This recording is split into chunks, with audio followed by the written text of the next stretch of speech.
శేరిలింగంపల్లి నియోజకవర్గ ఇన్ఛార్జ్ రవికుమార్ యాదవ్ నేతృత్వంలో Alvin colony డివిజన్లోని బీజేపీ పార్టీ కార్యాలయం నుండి భారీ బైక్ ర్యాలీ నిర్వహించారు. ఈ సందర్భంగా వారు మాట్లాడుతూ కాంగ్రెస్ ప్రభుత్వం ఏర్పడి ఏడాది కావస్తున్నా ప్రజలకు అందాల్సిన సంక్షేమ పథకాలు ఒక్కటి కూడా సరిగ్గా అందడం లేదని విమర్శించారు. పిలుపు మేరకు కిషన్ రెడ్డి గారి ఆధ్వర్యంలో ఈరోజు రాష్ట్రమంతా కూడా నిరసన కార్యక్రమాలు బైక్ ర్యాలీలు జరపడం జరుగుతుంది.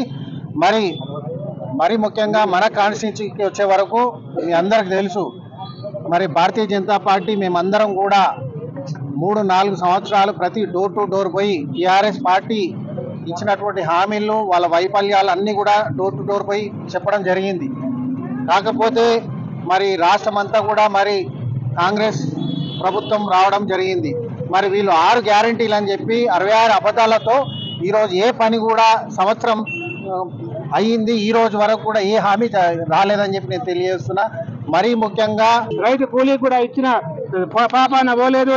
ఇందిరమ్మ ఇల్లు అన్నారు, ఇప్పటి వరకు ఒక్కటి కూడా ఇందిరమ్మ ఇల్లు కట్టించిన పాపాన పోలేదు. అలాగే ఉద్యమకారులకు 500 చదరం గజాలు ఇంటి స్థలం ఇస్తామన్నారు, ఇప్పటి వరకు కూడా ఎలాంటి వాళ్ళ హామీలు నిలబెట్టుకోలేదు. కాబట్టి భారతీయ జనతా పార్టీ ఈ రోజు నుండి వాళ్ళకు సంవత్సరం మేము గడువిచ్చాము, సంవత్సరం దాటుతున్నది.